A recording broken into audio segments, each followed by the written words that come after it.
Headphone, cek suara, komen seperti apa? Bagus.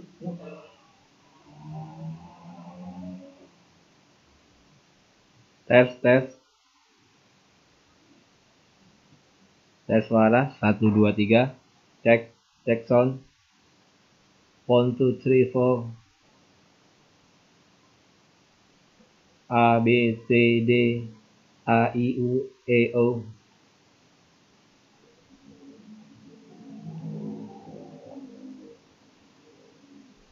Bu Syarifah Nova hadir. Semangat pagi Bu Syarifah. Pak Munir Hadi Murtana. Siap Pak Munir. Komandan kita yang luar biasa. Suara kenceng banget. Mungkin karena sama-sama di Jogja Pak ya. Jadi kencang suaranya. Bu Syarifah Nova Tangerang Selatan. Tetangga kita Bu. Saya di Cengkareng. Jadi dulu besar saya dulu di Cengkareng ya. Tangsel deket Kalideres, deket lah dengan Cengkareng ya. Baik, kita sapa-sapa dulu. Insyaallah pada hari ini kita akan membahas satu materi yang insyaallah mudah-mudahan berguna bagi kita semua. Terutama memang sudah banyak para konsultan NASA, technical service, membahas tentang natural BVR ini, Beveriana bassiana. Ya. Tapi mungkin dari sudut pandang yang berbeda nanti saya akan membahasnya. Kemarin ya bahkan kemarin ya Pak Agus Budi Setiana itu salah satu dari konsultan kita yang memang expert terutama di pengendalian hama penyakit. Bahkan video-video yang kita buat ya, baik video tentang natural glio, tentang BVR, terus kemudian tentang pestisida organik, itu menampilkan beliau sebagai narasumber. Suara beliau juga sudah sangat akrab di telinga kita semua. Dan insyaallah pada hari ini kita akan membahas natural BVR yang terkait dengan pengendalian hama penyakit, terutama yang menyerang baik di bibitan sawit maupun di lahan perkebunan kelapa sawit. Dan ini menjadi sebuah sebagai jawaban atas persoalan-persoalan yang terjadi terutama di pembibitan kelapa sawit dan juga di perkebunan kelapa sawit. Jadi kalau Bapak Ibu sekalian bisa searching ya di beberapa literatur baik secara online maupun literatur yang bisa dibaca di beberapa sumber, itu banyak membahas tentang bagaimana serangan hama ulat api itu menjadi momok yang sangat menakutkan bagi para praktisi perkebunan kelapa sawit. Nah, ketika kita bicara tentang perkebunan kelapa sawit, tentu saja ya, kita juga tidak akan bisa melepaskan yaitu tidak membahas mulai dari awal sampai akhir, yaitu mulai dari tahapan pembibitan sampai kemudian tahapan tanaman yang sudah berproduksi. Artinya, ketika kita membahas tentang pengendalian hama penyakit, terutama serangan ulat api, maka kita harus mau tidak mau membahas juga tentang tahapan di perkebunan kelapa sawit, terutama di pembibitan, kemudian di tanaman belum menghasilkan sampai tanaman yang menghasilkan. Karena dampak dari serangan hama ulat api ini sangat luar biasa bagi sekalian. Nah, kemudian tadi malam ya saya menyelesaikan beberapa bagian ya untuk mempersiapkan slide ini, karena ada beberapa yang harus saya masukkan sebagai materi yang ini penting untuk kita bahas pada pertemuan kita pada pagi hari ini. Oke, sambil menyapa-nyapa, Bu Asih Wonosobo hadir, Bu Vita Nganjuk hadir, kemudian Bu Dian Ismayanti Kaltim Samarinda hadir, Cahaya Asih Pekanbaru, selamat pagi Bu Asih. Stokis NASA Palembang, selamat pagi, Palembang hadir. Dari Lamongan, Pak Muhid Murtado. Kemudian NASA Tangerang, Sokit hadir. Bu Septi Rohana, selamat pagi Bu Septi, semoga sehat selalu bersama Pak dengan tim, mulai dari ujung Sumatera sampai mungkin sampai Papua ya, mudah-mudahan semua sehat. Bu Ana Mariana Malang hadir, Bu Lina di Cikarang, Pak Munir beserta para timnya, pasukannya yang sangat luar biasa. Dan serius ya, saya perlu menyampaikan apresiasi kepada Pak Munir ya. Salah satu yang menginspirasi saya untuk membuat grup Facebook Organik NASA, salah satunya adalah dari Pak Munir. Yang luar biasa, terima kasih Pak Munir yang sudah memberikan inspirasi bagi kami, sehingga saya mempunyai satu keinginan ya. Ketika itu Pak Munir meminta kami untuk mengisi di Facebook grup beliau. Lalu kemudian saya pikir ya, kalau kami para konsultan hanya mengisi di jaringannya Pak Munir saja, mungkin akan bisa lebih banyak bermanfaatnya kalau kami membuat satu Facebook group yang itu bisa meliputi semua lintas jaringan di seluruh Indonesia, bahkan di seluruh dunia. Dan alhamdulillah atas inspirasi yang saya dapatkan, kita membentuk grup ini ya per tanggal kalau tidak salah ya 13 Mei 2020. Ya mulai dari 1 bulan nambah jadi 1.000 anggota, 2 bulan nambah menjadi 10.000. Alhamdulillah ya di bulan November ini sampai dengan tanggal 25 November jumlah anggota kita sudah mencapai 40.000 member, tersebar dari Sabang sampai Merauke, sampai kemudian di beberapa negara yang menjadi member kita. Alhamdulillah. Ini merupakan, mudah-mudahan grup ini bisa meningkatkan kualitasnya, mulai dari para narasumbernya dan juga materi-materi yang akan kita isi di Facebook ini. Ya. Baik, Tulis Jaruban hadir, Nia Damayanti Subang hadir. Untuk suara sudah oke ya, mudah-mudahan suaranya sudah jelas. Bang Adi Lombok NTB hadir, Bu Yuli Astuti, kemudian Bu Wahyu Tawangmangu mungkin pada saat sekarang mungkin lebih dingin ya karena hujan terus ya, daerah Jawa terutama ya. Bu Tanti Wonogiri hadir, semangat pagi Bu Tanti. Bu Ainun Sangata tim hadir. Alhamdulillah Bapak-bapak, ibu sekalian, mudah-mudahan semangat antusias Bapak Ibu sekalian juga bisa menular ya.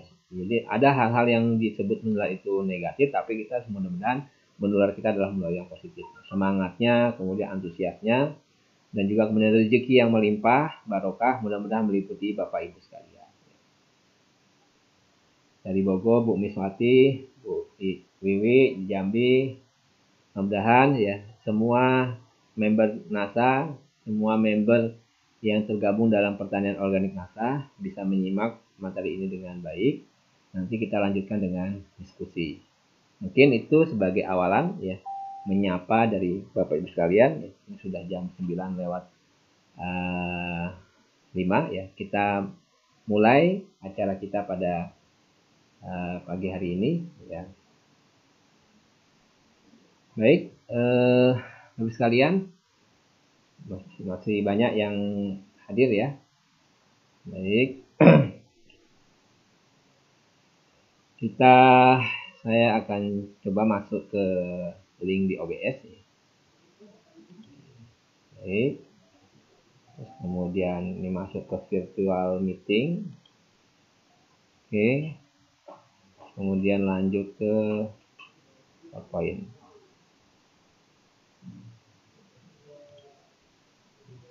Baik, pertama saya ucapkan terima kasih atas kerjasama dari antara Technical Service, TS, IT, dan SS ya, sehingga acara pada pagi hari ini bisa berjalan, insya Allah mudah-mudahan sukses ya. Ini jadi kalau di NASA itu kita mengenal istilah kaum milenial, kaum kolonial, entah apa lagi ya. Nah, rata-rata mungkin hanya sebagian kecil personel di TS ini masuk kategori sebagai kaum milenial. Kami rata-rata kaum kolonial sehingga perlu mendapatkan bantuan para rekan-rekan sekalian ya. Sehingga ini kerjasama antara IT dan SS dan TS, alhamdulillah bisa menghasilkan satu suasana di mana ini bisa berjalan dengan baik. Dan ini tampilan virtual background ya. Ini dibuat oleh tim SS kita. Ya, kalau saya suruh buat seperti ini agak kesulitan ya. Alhamdulillah kita bisa membuat virtual background ini dengan cantik lah ya, bagus ya. Jadi Bapak Ibu sekalian, kita hari ini akan membahas tentang bagaimana cara mengendalikan serangan hama penyakit yang menyerang, terutama hama penyakit yang kita kenal dengan ulat api yang menyerang perkebunan kelapa sawit. Ya. Karena memang kalau kita ingin melihat lebih luas lagi, perkebunan kelapa sawit ini, terutama ketika kita bicara tentang pembibitan kelapa sawit, maka ketika pembibitan kelapa sawit itu dikelola dengan profesional, biasanya itu jumlah bibit itu bukan hanya puluhan ribu. Bahkan saya sendiri pernah dulu di Kalimantan Selatan pernah mengelola kurang lebih ada 1 juta bibit kelapa sawit. Bayangkan kalau saja ya, 1 bibit itu dengan hitungan kita harganya 40 ribu misalkan ya, yang siap tanam 40 ribu. Kalau kita mengelola ada 1 juta bibit, tinggal kalikan aja 40 ribu rupiah kali 1 juta bibit ya, berapa itu ya, ada kurang lebih 40 miliar ya. Bayangkan 40 miliar yang kita kelola. Bayangkan kalau saja pembibitan kelapa sawit itu tidak dikelola dengan baik, mulai dari cara pemupukan yang baik sampai pengendalian hama penyakit, maka potensi kerugian itu sangat luar biasa. Jadi potensi kerugian ketika kita tidak mengantisipasi sejak awal itu bisa mencapai miliaran, bahkan puluhan miliar bisa hilang ketika pembibitan kelapa sawit tidak dikelola dengan baik. Jadi bayangkan karena serangan hama ulat api ini kerjanya cepat ya, cepat sekali ketika terkena, itu bisa menyebabkan bahkan kematian bagi tanaman kelapa sawit, baik di pembibitan maupun di tanaman yang menghasilkan, apalagi tanaman belum menghasilkan. Nah, pada hari ini saya akan membahas tentang, pertama saya membagi beberapa bagian. Pertama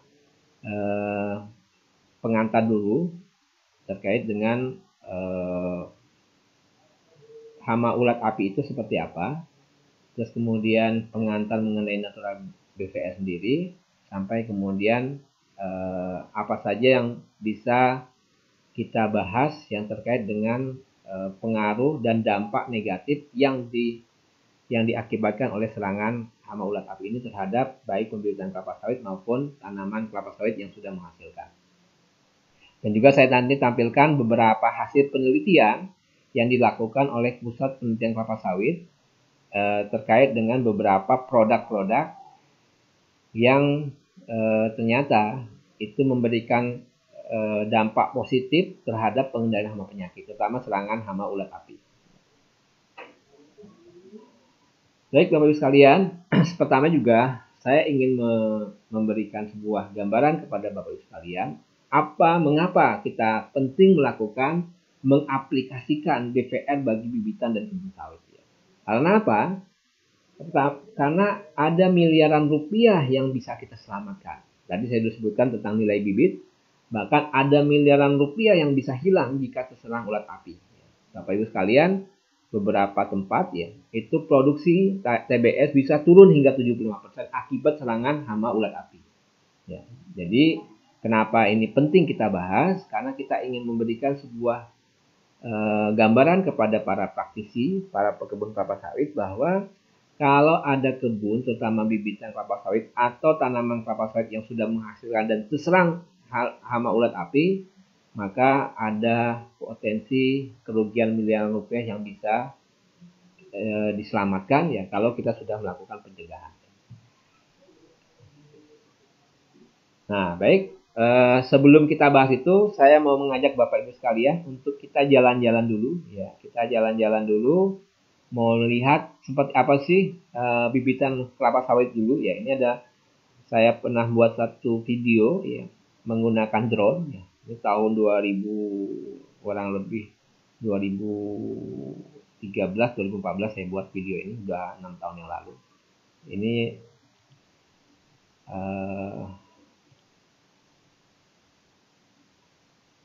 mudah-mudahan bisa tertampilkan ya. Ini adalah pembibitan kelapa sawit, luasnya ada 100 hektar. 100 hektar. Jadi yang paling penting yang harus kita siapkan adalah ketersediaan air. Jadi ini saya buat danau ya. Danau untuk mencukupi kebutuhan air bagi bibit kelapa sawit yang kita usahakan. Jadi di situ di sana ada danau buatan ya. Terus kemudian di situ kita buat emplacement, ada bangunan untuk karyawan, untuk para manajer yang ditempatkan di sana. Jadi ada beberapa petakan ya yang kita bagi, di dalamnya berisi beberapa varietas bibit yang itu kita pelihara mulai 0 bulan sampai layak tanam sampai 12 sampai 15 bulan. Nah, yang paling penting di sini bagaimana kita bisa mencukupi kebutuhan airnya, mencukupi kebutuhan unsur haranya, dan juga tentu saja pengendalian hama penyakitnya. Ya. Nah, ini kalau ini fotonya ya.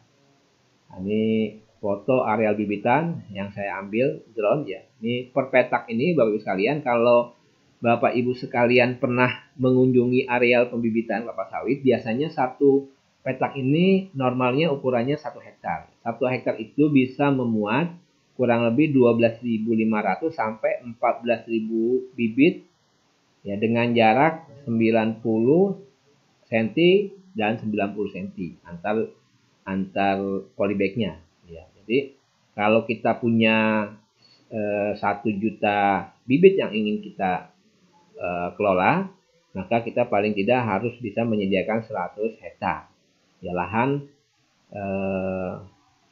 yang kita siapkan ya. Ya, yang paling penting tadi kalau di bibitan ketersediaan airnya, kemudian kebutuhan unsur haranya, pengendalian hama penyakitnya benar-benar kita buat dengan cara yang sangat detail, rinci, kapan kita nyiram, kapan kita melakukan pemupukan, kapan kita melakukan pengendalian hama penyakit. Jadi aset yang kita kelola di sini luar biasa besar. Jadi kalau misalkan unsur hara sudah kita siapkan, kemudian air juga sudah tersedia, tetapi pengendalian hama penyakitnya tidak kita antisipasi dengan baik, maka sangat boleh jadi potensi kerugian bisa kita derita kalau kita tidak cermat dalam mengelola di areal bibitan. Nah, ini Bapak Ibu sekalian bisa lihat ya, bibit-bibit yang sehat. Ini bibit-bibit yang sehat itu nanti ada yang namanya, ini usia bibit kurang lebih 4 bulan ya. 4 sampai 5 bulan ya.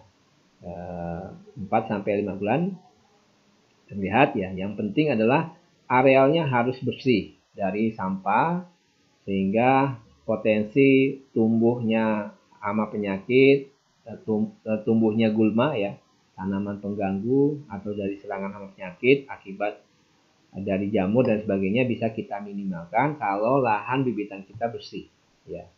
Nah, jadi kalau lahan bibitan kita bersih, maka insya Allah tingkat serangan juga semakin rendah ya. Jadi Bapak sekalian, nah nanti ini sebagai sebuah pengantar dulu ya, supaya nanti bagaimana kemampuan natural BVR itu bisa menurunkan terjadinya tingkat serangan yang disebabkan oleh ulat api. Baik, lanjut ya. Nah, ini bibit kelapa sawit yang usia sudah 7 bulan ya. Jadi kita kumpulkan, kalau ada bibit yang terserang karena antraks atau kena karat daun, kita sendirikan, lalu kemudian kita musnahkan. Jangan sampai, karena kalau sudah terkena karat daun atau antraknos itu bisa cepat menular. Ya. Makanya kalau di bibitan itu satu yang harus kita sediakan yaitu natural gelio, terus kemudian BVR. Ya. Kalau serangan hama ulat itu BVR, kalau oleh karena jamur maka kita sudah kendalikan dengan natural gelio. Nah, ini saya beri dulu foto-fotonya. Kan saya tadi sudah nyampaikan di awal, kita keliling dulu, keliling di areal pembibitan kelapa sawit ya. Keliling, nah, supaya nanti Bapak Ibu sekalian walaupun berada di kamar ya, kamar mungkin, tapi bisa merasakan suasana di pembibitan kelapa sawit. Ya, suaranya double, ya Bu, ini suara double. Tapi sekarang udah nggak lagi ya. Baik. Suara sudah oke belum ya? Sudah ya, sudah oke ya. Bu Watini, Bu Lucy, Bu Kuwati, suara sudah oke belum ya? Bu Wahyu, Pak Wahyu Hidayat, sudah oke ya? Oke. Baik, kita lanjut ya. Nah, ini adalah tanaman kelapa sawit yang di areal tanaman belum menghasilkan. Ini kita tanam di tahun 2000 ya, 2002. Ini 2002 ya, ada 2002 dan 2001 ya, kita ambil. Nah, jadi mulai dari pembibitan sudah kita kendalikan, sudah kita pastikan ya, unsur haranya sudah tercukupi, pengendalian hama sudah tercukupi ya, sudah bisa kita kendalikan. Harapannya nanti tanaman kelapa sawit yang kita tanam ini tumbuh dengan baik. Tanaman yang tumbuh dengan baik jika di dalam tanaman itu mulai dari buahnya, bunganya, kemudian ada tanaman penutupnya, kacangannya juga bagus ya. Oke ya, ini contoh tanaman kelapa sawit umur 3 tahun. Nah, ini kalau kita lihat dari atas ya. Ini kalau dari atas itu mulai dari atas ya, terlihat tanaman mulai daunnya hijau, terus tanaman penutupnya, cover cropnya juga menutup dengan bagus, sehingga insya Allah ada harapan nanti ketika sudah menghasilkan, sudah siap dipanen, insya Allah buahnya itu juga bagus. Bayangkan kalau lahan yang demikian cantik ini, demikian bagus ini, dengan begitu banyak harapan kita pada lahan ini, lalu ada serangan hama ulat api, itu luar biasa. Karena apa? Ulat api itu menyerang daun kelapa sawitnya. Daunnya bahkan nanti tinggal seperti lidi. Jadi kalau Bapak Ibu sekalian memahami tentang pelepah kelapa sawit ya, kalau misalkan antar pelepahnya itu, antar helaian daunnya itu diserang oleh oleh ulat api, itu tinggal lidinya saja. Otomatis fotosintesis ya, kemampuan tanaman untuk melakukan fotosintesis karena sudah hilangnya klorofilnya semakin menurun, sehingga akan berdampak kepada produksi buah kelapa sawitnya. Jadi bayangkan, makanya kenapa penting kita melakukan pencegahan, karena agar tanaman kelapa sawit ini mulai dari daunnya, pelepahnya, helaian daunnya itu bisa terhindar dari serangan hama ulat api. Bahkan kalau sudah ada serangan itu bisa kita kendalikan. Nah, ini contoh serangan hama ulat api ya, tidak hanya itu menyerang di bibitan. Saya bayangkan. Gambarnya belum ini ya. Belum berubah. Jadi coba ini ya. Ini akibat serangan ulat api di kebibitan. Ini sudah kita sisihkan ya. Sehingga bayangkan kalau sudah seperti ini Bapak sekalian, ini sudah masuk kategori afkir. Bayangkan afkir ya. Jadi satu polybag itu kalau kita jual ketika usianya sudah 12 bulan itu harganya 40.000. Ya, 35.000 sampai 40.000 ya. Bayangkan kalau ada 100.000 saja yang terserang semua seperti ini, berapa kerugian yang bisa kita derita? Ya kan? Luar biasa. Jadi momok ulat api, nanti juga ada ulat kantong Bapak sekalian. Itu menjadi hal yang sangat menakutkan bagi para pelaku perkebunan kelapa sawit. Oke, lanjut ya. Nah ini kalau belum pernah melihat ulat api, saya kasih fotonya ini. Ya. Ini fotonya. Ada Setostena, ya. Terus ini ada beberapa jenis ulat api ya. Mungkin bagi Bapak sekalian. Dan cirinya kalau kita ke lapangan, ya, terus kemudian kita lihat banyak seperti butiran-butiran kacang hijau di bawah. Terus kemudian kita lihat seperti kemungkinan itu adalah kotoran dari ulat api. Saking banyaknya. Nah, kalau ulat api ini menempel di tangan Bapak Ibu sekalian, itu panasnya luar biasa. Ya, panas dan gatal. Jadi panasnya dulu. Jadi seperti seperti dicubit ya. Panas gitu. Nah, itu ulat api. Bayangkan. Nah, ulat api ini kemampuan produksinya itu sangat luar biasa. Jadi dalam satu pekan itu satu tanaman, kalau itu sudah ada ulat apinya, bisa tinggal bidinya aja semua. Bayangkan, ya. Nah, ini gambar ulat api. Ya, nanti bisa di-searching ya. Bapak Ibu sekalian bisa dilihat ini jenis-jenis ulat api yang menyerang. Nah, di bawah itu ada tanaman. Ini ada tanaman kasia dan tanaman Turnera subulata. Jadi kalau di Sumatera namanya tanaman bunga pukul 8. Nah, kita mengenalnya sebagai beneficial plant. Mengendalikan ulat api dengan kita menanam tanaman tanaman pengendalinya, namanya beneficial plant. Jadi di satu sisi kita bisa mengendalikan ulat api dengan cara kita gunakan BVR atau nanti ada orang gunakan fogging di asap, terus kemudian atau kita menanam beneficial plant. Nah, beneficial plant itu fungsinya adalah mengundang kumbang yang sebagai musuh alaminya ulat api. Jadi kalau kita nanam tanaman Turnera subulata atau kita kenal bunga pukul 8, nah, jadi warnanya ada yang putih, ada yang kuning. Itu nanti kumbang musuh alaminya ulat api akan datang ke sana, ke bunga pukul 8, lalu kemudian dia akan mencari ulat api dan dia akan menghisap ulat api sampai kemudian ulat api itu mati. Itu namanya pengendalian dengan cara menanam tanaman, namanya beneficial plant. Yang sebelah kanan ini namanya kasia, sama fungsinya. Nah, ini ada lagi gambar saya memberikan ini Oryctes rhinoceros. Oryctes rhinoceros ini namanya pupanya calon kumbang tanduk.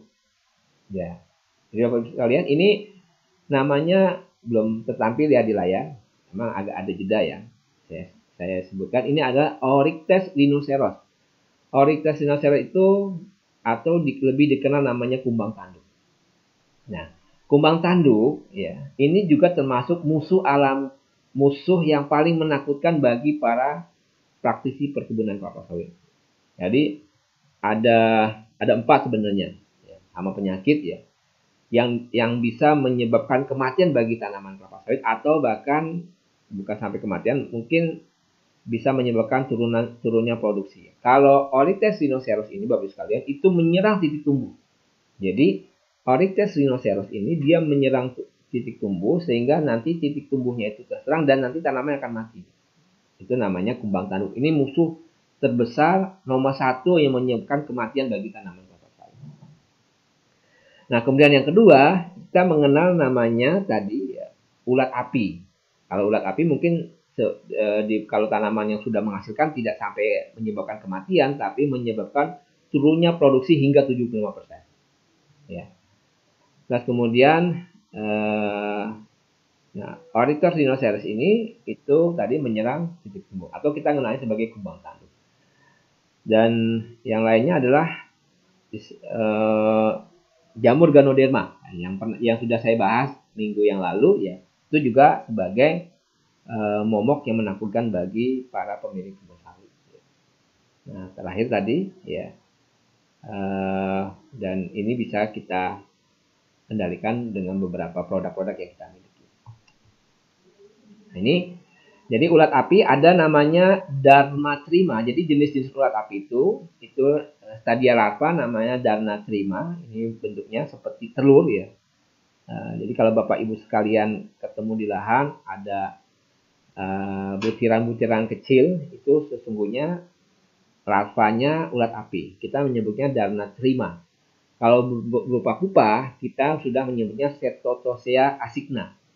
Ya, ini jenis ulat api yang menyerang ya, daun kelapa sawit, baik yang di bibitan maupun yang di tanaman belum menghasilkan maupun tanaman yang sudah menghasilkan. Nah,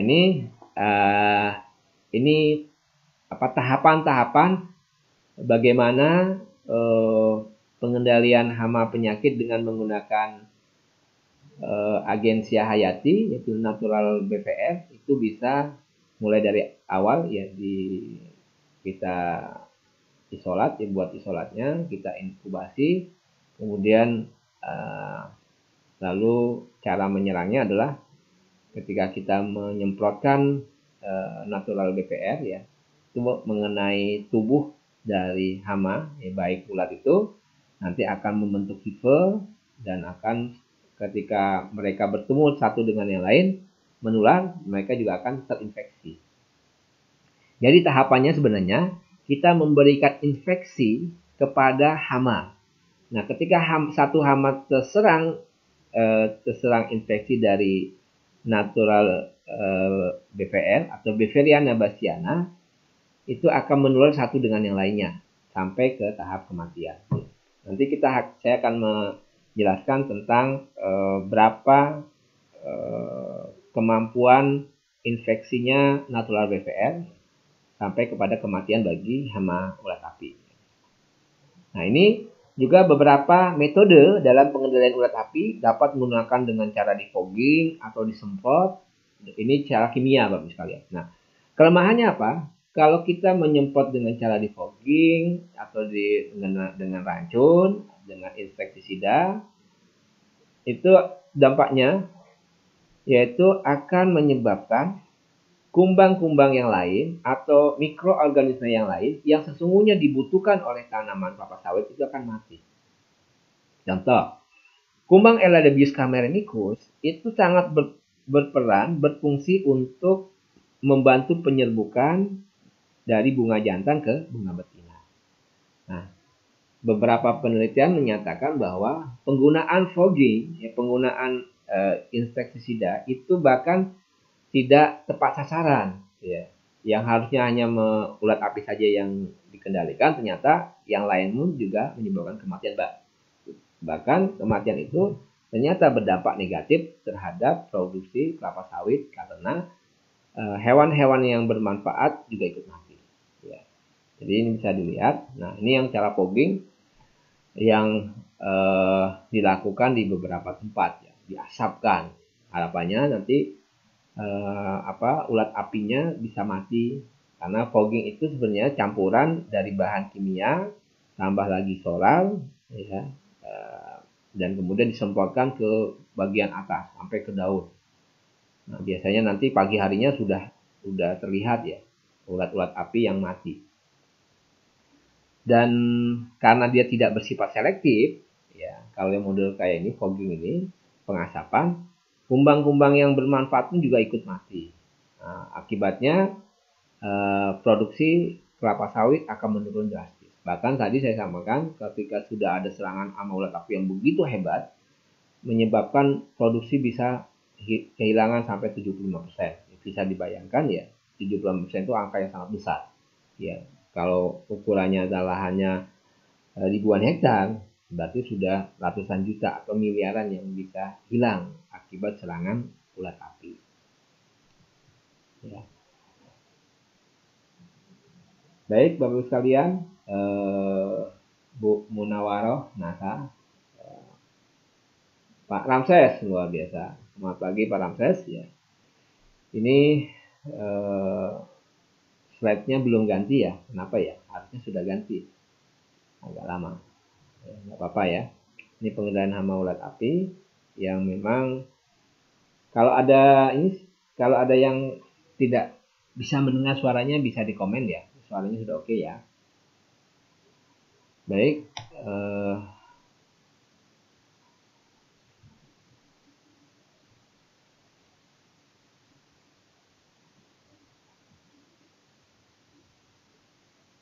Bagus sekalian ya. Ini slide-nya belum ganti juga ya. Mudah-mudahan bukan karena HP saya. Baik. Tadi sudah ya pengendalian dengan fogging sudah. Sekarang pengendalian hama terpadu. Ya. Jadi kalau kita menyebutkan pengendalian hama terpadu itu ada yang namanya kelebihan dan kelemahannya. Ya. Kelebihannya hama tidak menjadi resisten atau kalau ada sangat lambat. Ya. Pengendalian dapat berjalan dengan sendirinya, ya, tidak ada efek samping seperti pada penggunaan pestisida. Kelebihan pengendalian hayati ya. Kemudian selektivitas yang tinggi dan tidak menimbulkan hama baru. Ya. Tidak menimbulkan hama baru. Ya. Kemudian organisme yang digunakan sudah ada di alam dan dapat menemukan hamanya sendiri. Dapat berkembang biak dan menyebar.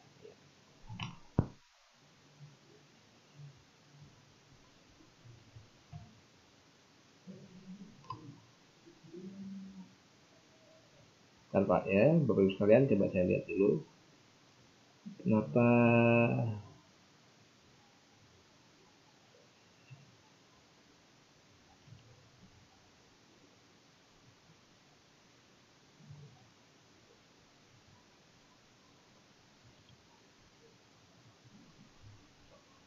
suaranya jelas ya?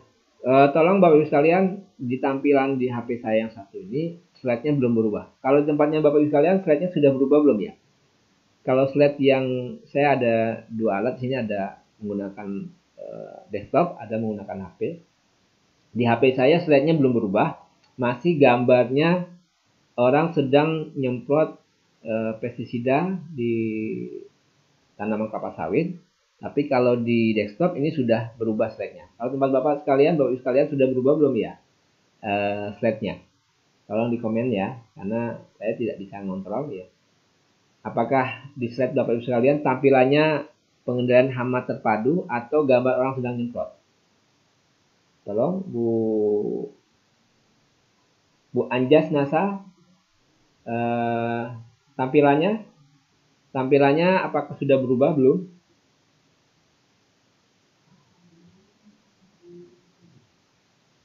Belum berubah ya? Masih gambar orang nyemprot? Sudah belum ya gambarnya? Pak Joko Prihanto, Bu Basmawati, Jani Ponto, sudah ya, sudah berubah. Oke, lanjut ya. Kelemahan pengendalian hayati, ya, pengendalian hayati dia berjalan lambat ya, hasilnya tidak bisa diramal ya. Terus kemudian hasilnya tidak dapat diramalkan, sukar dan mahal untuk pengembangan, memerlukan pengawasan para ahli. Ini kelemahannya pengendalian hayati. Tetapi ini bisa kita antisipasi dengan kita sudah gunakan natural BVR ya. Nanti kita lihat videonya ya. Oke, sudah pada tampilannya ya. Mungkin di HP saya aja yang belum berubah. Jadi kelemahan pengendalian hayati, pengendaliannya memang berjalan lambat ya. Kalau yang kimia cepat ya. Tapi lambat dan cepat itu sebenarnya relatif ya. Nanti saya tunjukkan hasil penelitian bahwa dengan gunakan natural BVR pun hasilnya juga tidak terlalu lama ya. Bisa lebih cepat ya. Nah, baik Bapak sekalian, ini ada hasil penelitian. Ini ada 5 perlakuan. Ya. Yang pertama perlakuan menggunakan metarhizium anisole. Nah, perlakuan A. Jadi ya. Perlakuan A yaitu metarhizium anisole. Kemudian perlakuan B dengan menggunakan Beveria bassiana. Beveria bassiana. Ya. Kemudian yang ke perlakuan C itu menggunakan Cordyceps militaris. Kemudian perlakuan D penggabungan antara metarhizium anisole dan Beveria bassiana plus Cordyceps militaris. Jadi ada 3 jenis ya di perlakuan D. Kemudian yang perlakuan E semua gabungan, ada metarhizium, ada Beveria bassiana, ada Cordyceps militaris dan Bacillus thuringiensis ya. Jadi kita lihat Bapak sekalian ini hasil penelitian yang dilakukan para peneliti terutama yang tergabung dalam Pusat Penelitian Kelapa Sawit IPPKS sudah melakukan uji coba efektivitas penggunaan metarhizium, penggunaan Beveria bassiana, penggunaan Cordyceps militaris, penggunaan metarhizium dan yang digabung dengan Beveria bassiana dan Cordyceps militaris dan perlakuan E semua ya, metarhizium anisole, Beveria bassiana, Cordyceps militaris dan Bacillus thuringiensis. Nah, kita lihat hasilnya. Nah, pertama kita bahas dulu Beveria bassiana. Nah, jadi ini perlu saya sampaikan, ternyata Bapak sekalian, saya pernah mengikuti ya seminar yang membahas tentang efektivitas Beveria bassiana.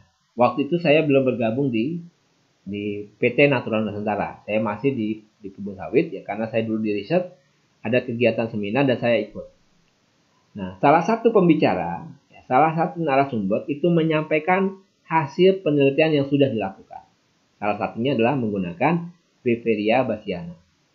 Nah, lalu singkat cerita, saya baru tahu ternyata bahan yang digunakan yaitu Beveria bassiana itu berasal dari punyanya PT NASA. Luar biasa ya. Jadi Beveria bassiana yang digunakan sebagai bahan penelitian itu asalnya dari produk NASA, yaitu dari Natural Beveria. Saya pun baru tahu. Setelah saya di NASA saya baru tahu. Nah, kemampuan Beveria bassiana itu bisa mengendalikan, ya, membunuh, ya, mengurangi tingkat serangan mulai dari apit, thrips, tungau, lalat, nyamuk, kumbang, ulat api, dan rayap.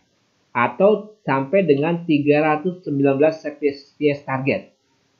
Nah, dengan melakukan penetrasi kutikula. Nanti kita bahas. Ya.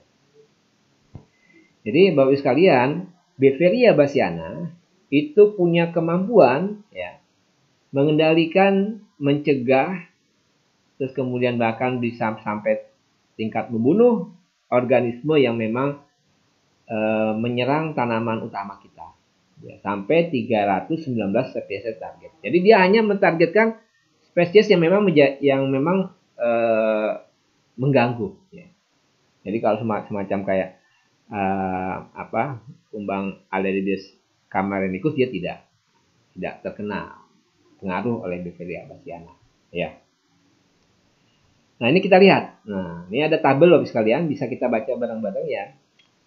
Perkembangan mortalitas itu kematian, ya. Perkembangan mortalitas larva ulat api Darnatrima karena produk konsorsium entomopatogen. Yang jadi ada sebuah konsorsium yang pengendalian hama penyakit yang kita kenal namanya konsorsium entomopatogen yang mengadakan penelitian. Jadi perlakuannya tadi ya. Perlakuan A, perlakuan B, C, D, dan E. Jadi untuk perlakuan B, ya, B, D, dan E semua mengandung BVR. Jadi bisa dilihat ya. Jadi kita fokusnya di perlakuan B, ya, perlakuan B khususnya dan perlakuan D dan E. Karena B, D, dan E, perlakuan B, D, dan E itu menggunakan BVR, Beveria bassiana sebagai bahan untuk pengendalian larva ulat api. Kita lihat di hari ketiga, ya, mortalitas kematian itu terjadi 100% yang menggunakan BVR. Ya, kita lihat B itu perlakuan menggunakan BVR. Kalau A dia hanya menggunakan tadi Metarhizium anisole.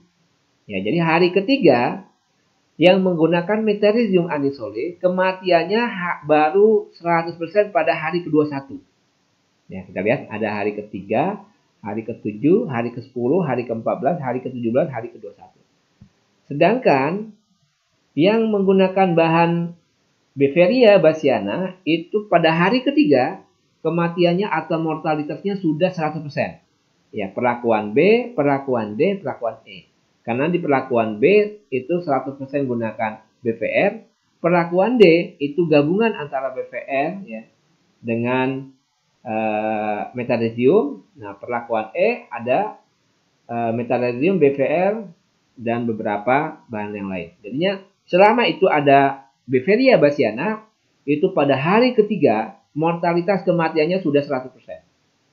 Luar biasa ya. Ya, sangat luar biasa. Ini hasil penelitian dari konsorsium entomopatogen. Jadi kalau kontrol, ya karena nggak diapa-apakan, ya tidak ada yang mati. Ya, ini ada kontrolnya, Dek. Ada perlakuan A, perlakuan B, perlakuan C, perlakuan D, perlakuan E, dan kontrol. Kontrol itu berarti tidak dilakukan pencegahan, tidak dilakukan pengendalian. Ya, artinya kalau tidak pengendalian, ya tidak ada yang mati. Ya, jadi oleh sekalian, inilah kemampuan natural bahan BVR tadi, Beveria bassiana itu bisa menyebabkan kematian bagi larva ulat api dan terima. Pada hari ketiga sudah 100%. Ya. Oke, kita lanjut Bapak sekalian. Nah, kita kenal dulu ya tentang BVR kita. Insya Allah bagi selingan ya.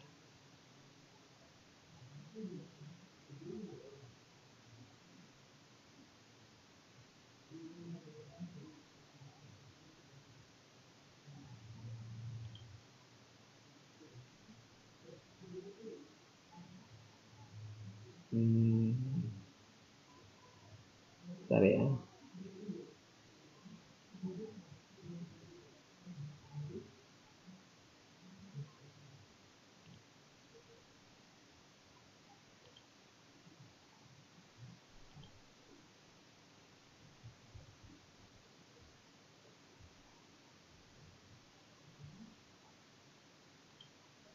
BVR adalah jamur entomopatogenik, yaitu jamur yang digunakan untuk mengendalikan hama, di antaranya wereng, walang sangit, kutu-kutuan, dan penggerek batang.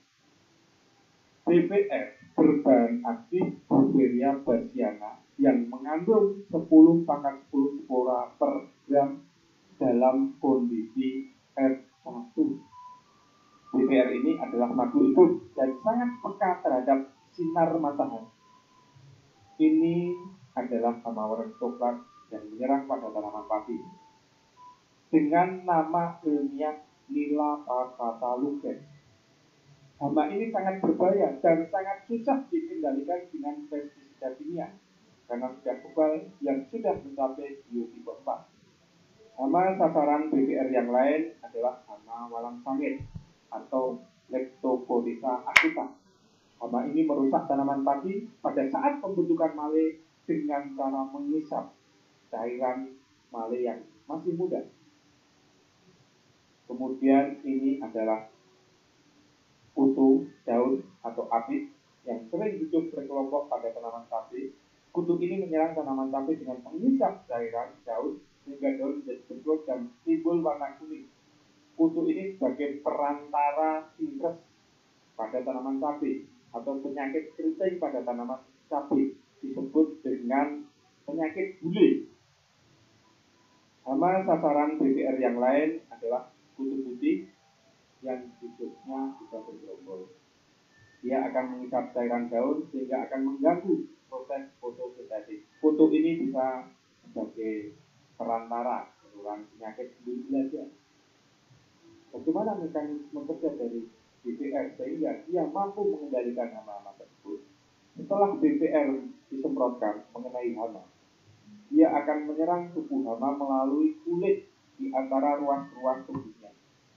Mekanisme serangan mulai dari pertumbuhan spora pada kulit dan selanjutnya benang-benang jamur akan mengeluarkan enzim kitinase, lipase atau proteinase yang mampu menguraikan komponen kulit hama.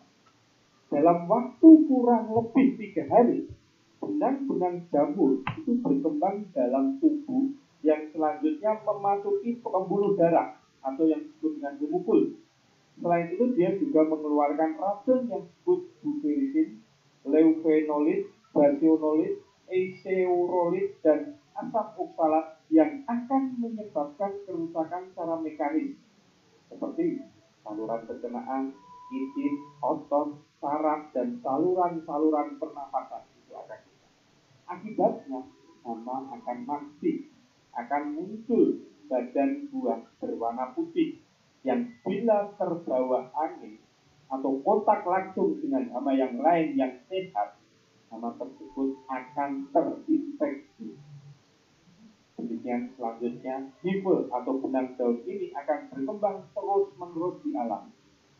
Itulah cara kerja dari natural BVR.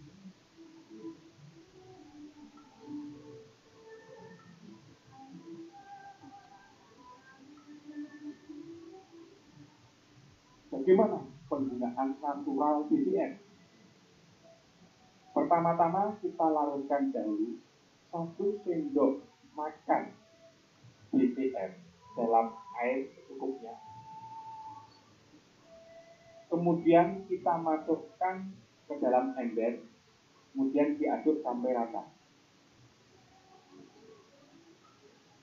Setelah itu dimasukkan ke dalam tangki semprot ukuran 14 sampai 17 liter. Ditambahkan air sampai tangki terisi penuh. Penyemprotan BVR ini sebaiknya dilakukan sore hari dan mengenai bagian atas dan bawah daun secara merata.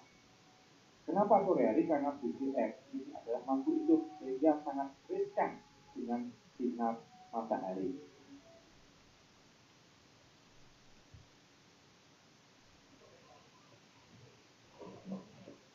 Baik, Bapak sekalian, ya itu video singkat tentang kemampuan BVR, Beveria bassiana, terus kemudian juga bagaimana cara penggunaannya, cara aplikasinya, Bapak sekalian.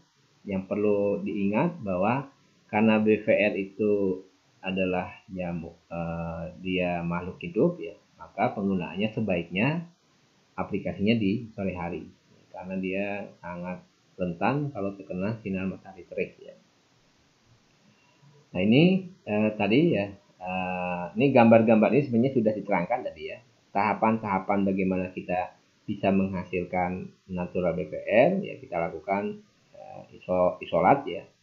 Jadi isolat itu maksudnya hanya Beveria bassiana yang kemudian tumbuh dan berkembang di cawan petri yang kita hasilkan ini ya. Nah ini tahapannya ya, mulai dari tadi di cawan petri, kemudian masuk ke tabung ya, terus sampai kemudian pembiakan ya, kita perbanyak ya BVR-nya, sampai kemudian masuk ke media inkubasi, lalu jadilah BVR yang siap pakai.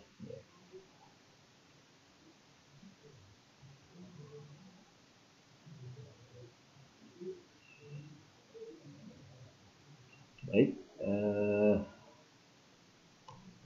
lanjut ya. Nah, ini cara kerja tadi sudah disebutkan ya. Mulai dari hari kedua, hari ketiga. Ya. Kalau hari ketujuh itu biasanya sudah mati ya tanam hewannya, ya, hamanya. Ya, ada seperti hife ya. Sampai kemudian kalau hife ini terkena binatang lainnya, hama lainnya, dia menular. Nah, terus kemudian kita juga dapat sertifikat ya dari Komite Pestisida bahwa BPR yang kita miliki itu aman ya. Aman ya. Terus kemudian dan yang paling penting kita punya sporanya ya. Ya, itu sampai 10 pangkat 10 ya. 10 pangkat 10 ya. Ya, baik Bapak Ibu sekalian, demikian ya yang bisa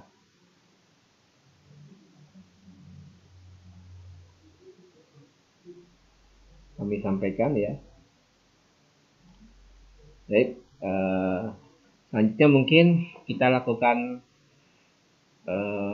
tanya jawab ya. Silakan bagi Bapak Ibu sekalian yang ingin bertanya, terus kemudian menyampaikan beberapa hal terkait dengan bagaimana BVR ini bisa efektif mengendalikan hama penyakit terutama ulat api, itu bisa kita lanjutkan.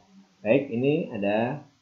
Assalamualaikum Pak Eko, bolehkah BPR disemprotkan campur POC dan hormonik untuk bawang merah? Bisa Bu, ya. Jadi yang tidak boleh kalau BVR itu dicampurkan dengan pestisida organik maupun pestisida kimia.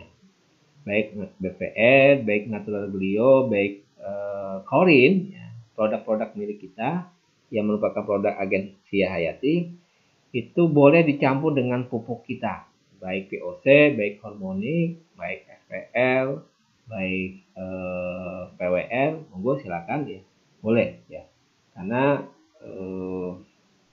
dia pupuk kita tidak berbahaya bagi makhluk hidup ya. Feby Nur, yang sudah ter-MSC apa bisa diambil dan digunakan contoh seperti walang sangit yang sudah ada benang putihnya? Ya bisa Pak Febri ya, karena dia bisa menular yang lainnya.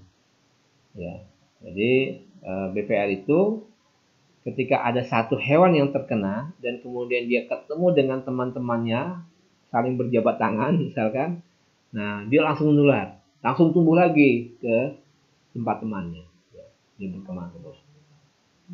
BPR untuk aplikasi tanaman bawang merah gimana Pak? Ya, tinggal disemprotkan saja di daunnya. Ya. Jadi sasarannya adalah hewan ya, sasarannya adalah hama. Ya kalau misalkan di situ ada ulat, ya, ada tadi wareng, ada walang sangit, apit, kutu-kutuan, itu efektif bisa dikendalikan dengan natural BPR. Jadi cara penggunaannya sudah disampaikan di video singkat tadi Bapak Ibu sekalian ya. Bu Rohati Nasa, ini Bu Rohati ini ya. Apakah bisa BPR untuk menanggulangi bule pada tanaman jagung? Oke, tanaman bule pada jagung itu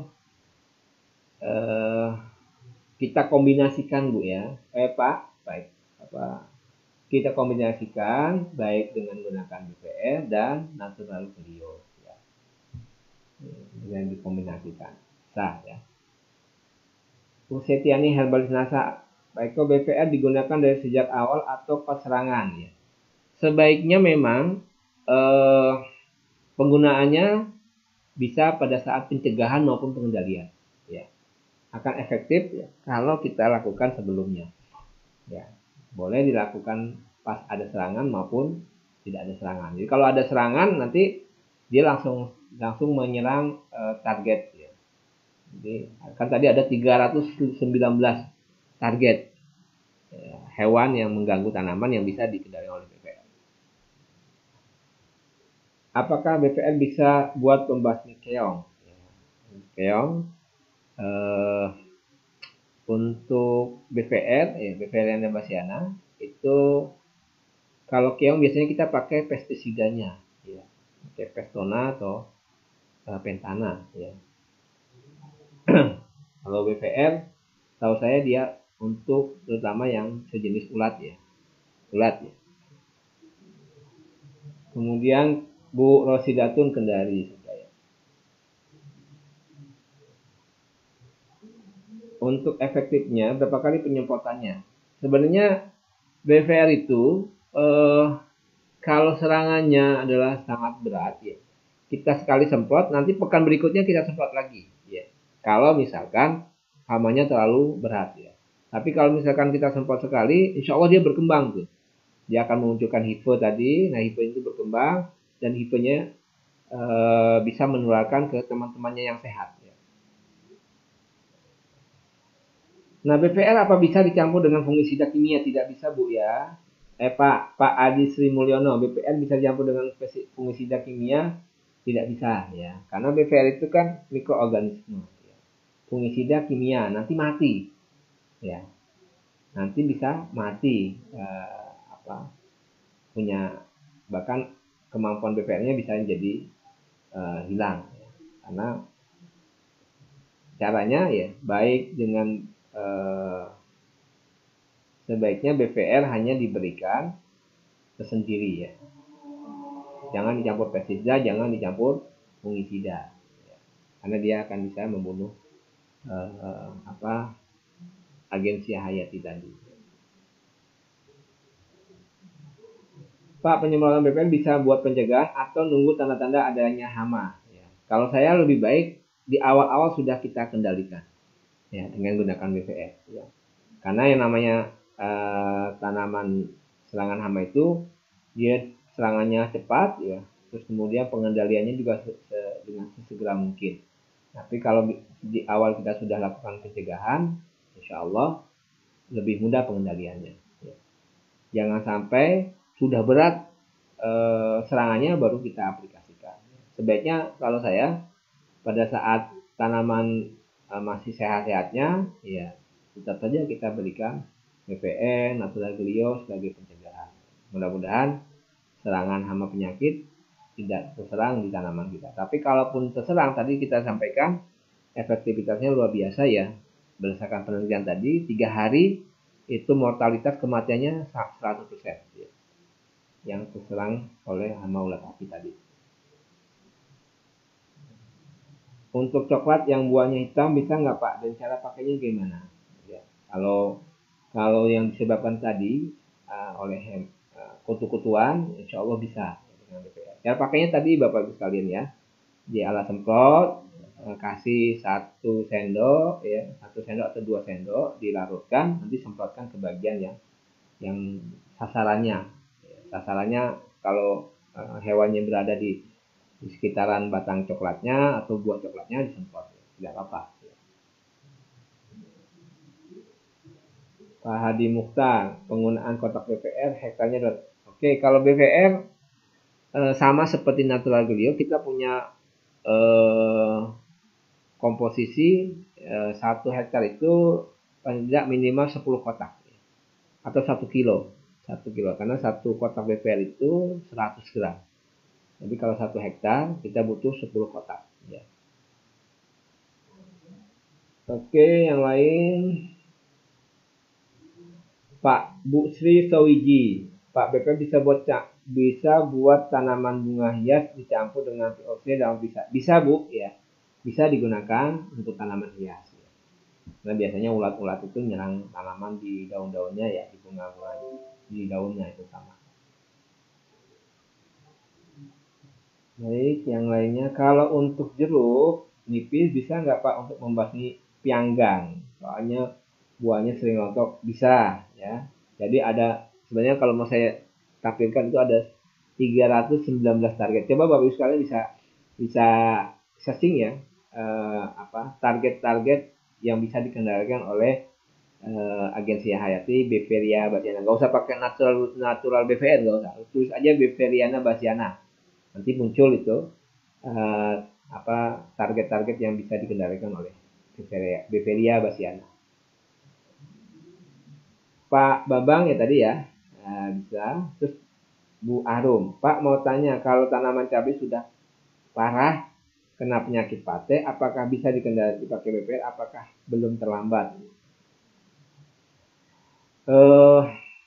Kalau terlambat pasti sudah terlambat gitu sekalian. Tetapi daripada hancur semua, ya tidak apa-apa kita gunakan BPR. Ya misalkan dari ada 10 guludan, ya 10 guludan yang kita tanam terserang hebat, ya kita kendalikan, ya paling tidak ada bisa tersisa minimal 5 sampai 6 guludan kalau sudah terserang yang sangat parah. Tapi kalau kita gunakan BPL dengan dosis yang tepat, ya jadi kita tingkatkan dosisnya, mudah-mudahan bisa diselamatkan. Jadi lebih baik kita lakukan dibandingkan kita diamkan, menurut saya, ya. Untuk penyemprotan BPL bisa untuk mencegah walang sangit, bisa bagi kalian, atau menunggu hama ada. Ya, silakan. Kalau prinsip kita lebih baik mencegah kebakaran dibandingkan sudah ada kebakaran. Dengan cara apa? Mematikan listrik dengan kalau lagi pergi, mematikan kompor, sama prinsipnya. Pengendalian hama penyakit. Pengendalian hama penyakit itu lebih baik kita sudah buatkan vaksinnya, sudah buatkan pengendaliannya, sehingga ketika hama datang sudah langsung ditangkap sudah terjerat oleh jeratan yang sudah kita pasang. Hama tikus, kalau hama tikus kita belum, tapi beberapa pernah katanya, tapi ini saya tidak tahu keefektivitasannya, pernah menggunakan Pestona dan Pentana. Walaupun sebenarnya Pestona sama Pentana ini kan sebenarnya untuk pengendalian ulat, ya. Tapi kalau untuk tikus katanya baunya yang Pentana itu menyengat itu bisa menyebabkan tikus itu pergi katanya. Tapi saya belum tahu pasti, ya, ini baru hanya cerita-cerita saja di lapangan. BPL bisa untuk tanaman sayuran? Tidak bisa, Bu Risna. BPL bisa untuk tanaman sayuran, bisa, karena BPL kita anak organik, agensi hayati, itu tidak berbahaya bagi daun-daunan, ya, yang kita konsumsi. Oke. Pak, kalau untuk cabai yang seperti gosong bagusnya pakai BPL. Itu sebenarnya gabungan BPL dengan natural gelio, Bu Halia Sabha, ya, natural gelio dan BPL, ya. Pak, kalau prognasa dicampur dengan pestisida kimia dan boleh, tidak boleh, Bu, ya, kecuali pupuk, monggo silakan. Kalau pupuk nggak ada persoalan. Tapi kalau agensia hayati, baik natural gelio, baik BVL, baik Khorin, maka penggunaannya sebaiknya dan memang seharusnya tidak dicampur dengan pestisida, baik kimia maupun organik. Untuk jamur upas pada tanaman kopi, ampuh nggak, Pak? Gunakan natural gelio, Bapak, ya. Pak Rahmat Saifuddin, insya Allah bisa dicoba, insya Allah ampuh, ya. Bahasanya ampuh, ya. Oke, bagi yang bertanya terkait dengan BPL di tanaman padi, silakan nanti WA saya saja, ya, WA 0811279205. Bagi yang memang membutuhkan slide tentang padi, silakan. Pertama di situ ada penggunaan beberapa produk-produk kita, baik yang pupuknya, baik pengendalian hama penyakitnya ada. Nanti langsung saja di WA di 0811, ya, silakan nih saya tulis, ya, 0811. Bagi yang belum punya, ya, kalau yang punya ya silakan langsung saja. Termasuk yang ada WA yang belum saya jawab, misalkan, nggak usah bosan, Bu, ya, Bapak Ibu sekalian. Mudah-mudahan mungkin karena scrollnya terlalu jauh, kadang kalau nggak saya langsung jawab nanti tertutup dari WA yang lainnya.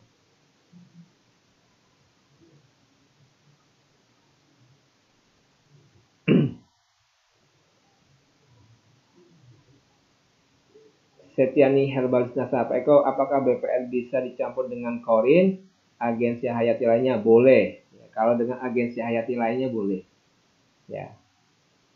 Tapi bukan pestisida organik, ya. Pak Didik Suwarto, oke. Kemudian monggo yang belum dijawab.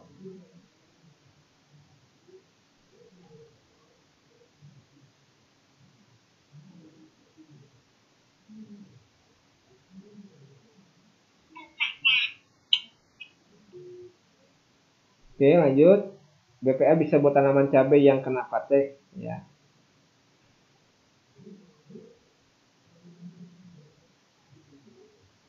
Jadi pengendalian untuk tanaman cabai, ya, itu bisa dikendalikan dengan apa? Terutama menggunakan agensi hayati kita, ya, lengkap, ya. Baik pakai BPR, baik pakai natural grow. Jadi perlu saya jelaskan, BPR itu untuk pengendalian disebabkan oleh organisme, hama penyakit. Hama penyakit berupa organisme, baik dari kutu-kutuan, ulat, terus kemudian jenis strip, tungau, dan lain sebagainya. Tapi kalau yang disebabkan oleh jamur, ya, itu bisa dikendalikan dengan menggunakan natural grow. Yang disebabkan oleh bakteri baru kita gunakan korin. Jadi itu ibaratnya berperang, senjatanya beda-beda, ya.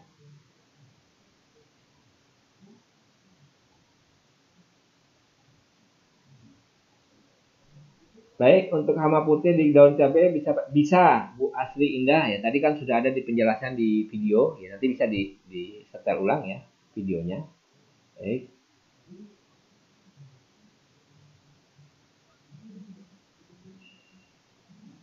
Kalau untuk tanaman padi disemprotkan berapa kali, monggo Bu Nurul yakin ya, silakan nanti di WA saja, ya, biar lengkap penjelasannya, ya.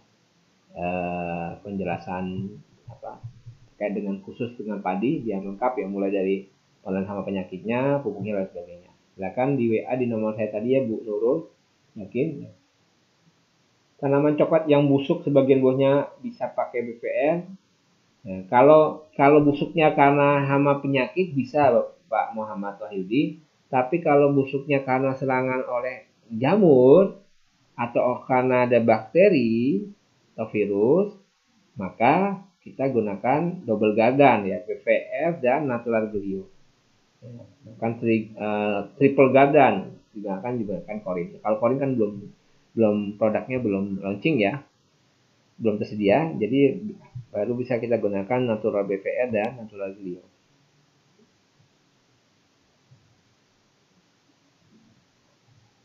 Apakah BPR bisa menanggulangi hama bule pada tanaman jagung? Ya, tadi sebenarnya kalau bisa menyimak dari penjelasan di video, ya. Jadi beberapa hama itu sebagai fasilitator untuk mengundangnya virus, ya, membawa virus, ya.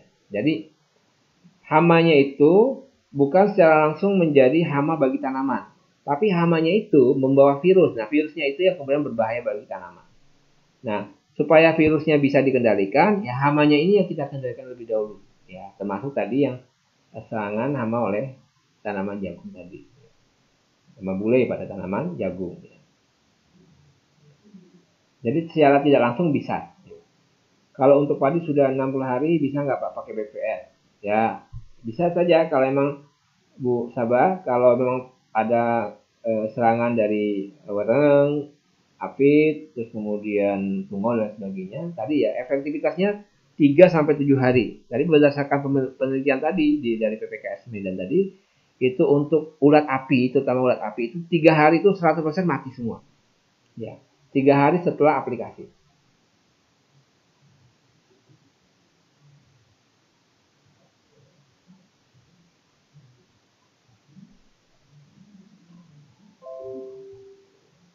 Bu Lianasa, ya, monggo silakan, ya, tadi bisa pas pencegahan maupun pas penanggulangan. Tapi kalau misalkan para praktisi di pertanian itu lebih senang, ya, lebih yakin kalau pengendalian itu pada saat ada hamanya, monggo silakan.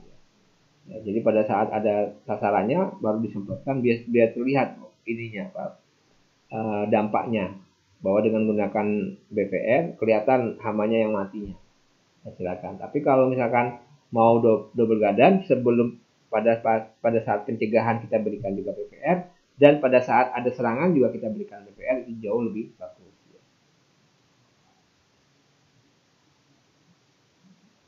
Baik, perlu diingat tadi Bapak sekalian, ya, kemampuan BPR ketika kita mengendalikan ulat api, ya, ulat api dengan menggunakan BVR, dan kemudian ulat api itu yang kita serang adalah jaringan sistemiknya, diserang oleh BVR. Dan ketika ada ulat api yang terserang dan kemudian mereka bertemu dengan teman yang lain, ya, maka teman lain akan terserang. Jadi walaupun tinggi, Bapak sekalian, bisa digunakan dengan menggunakan penyambung stick, atau bisa juga menggunakan alat seperti fogging tadi, ya. Yang penting mengenai sasaran, yang penting kena, ya, hamanya, lalu antara hama ini saling berinteraksi, nah satu sama lain saling menular. Yang sudah tertular ketika berinteraksi dengan yang normal, nanti yang normal akan juga tertular, ya, karena satu yang sudah bentuk hipo, sudah bentuk putih tadi, itu bisa menularkan begitu banyak. Jadi potensi penularannya sangat cepat.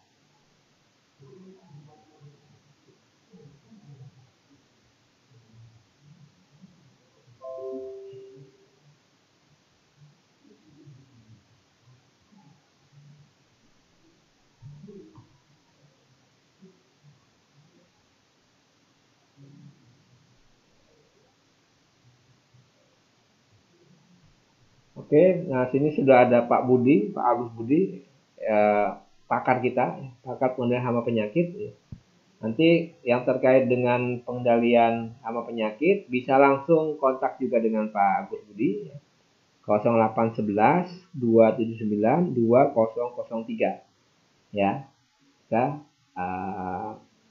mudah-mudahan kehadiran kami para konsultan NASA technical service bisa memberikan tambahan pengetahuan bagi Bapak Ibu sekalian. Kemudian ketika ada persoalan-persoalan yang sangat teknis sekali yang terkait dengan pengendalian hama penyakit, kemudian terkait dengan bagaimana pemenuhan kebutuhan usaha bagi tanaman berdasarkan komoditi, silakan saja, tidak usah ragu-ragu untuk menghubungi para konsultan NASA. Ya. Saya pernah nyampaikan, ya, konsultan NASA itu nomornya berurut, ya. Jadi mulai dari 0811 279 2000, kemudian 2001, 2002, 2003, 2004, 2005, 2006. Semuanya insya Allah siap membantu Bapak Ibu sekalian, ya.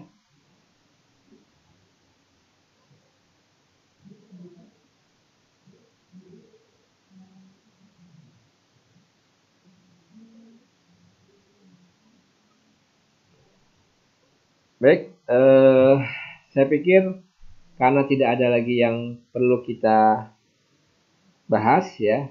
Mudah-mudahan yang sedikit ini bisa memberikan tambahan pengetahuan bagi Bapak Ibu sekalian. Mudah-mudahan forum kita, kelas online kita, kelas webinar kita itu bisa berjalan, ya. Kemudian materi-materi yang bisa kita berikan, mudah-mudahan banyak materi yang bervariasi. Dan selama 3 pekan ini, jika ada hal-hal yang kurang berkenan, ya, atau hal-hal yang kurang banyak kelemahan-kelemahannya, saya selaku mewakili para konsultan di technical service, ya, minta maaf kepada Bapak Ibu sekalian. Mudah-mudahan pada pekan-pekan berikutnya kita akan menampilkan berbagai macam materi yang bervariasi, mulai dari peternakan, perikanan, pertanian, perkebunan. Mungkin juga akan kita minta motivasi, ya, dari beberapa leader-leader NASA. Ya, mudah-mudahan kita tetap semangat, ya, memberikan apa yang terbaik bagi Bapak Ibu sekalian. Bahwa sesungguhnya forum ini adalah forum kita bersama. Forum ini adalah forum yang memang kita tujukan untuk memberikan berbagai macam pengetahuan, informasi yang dibutuhkan oleh Bapak Ibu sekalian. Mungkin itu yang bisa saya sampaikan. Itu saja pertemuan kita pada pagi hari ini.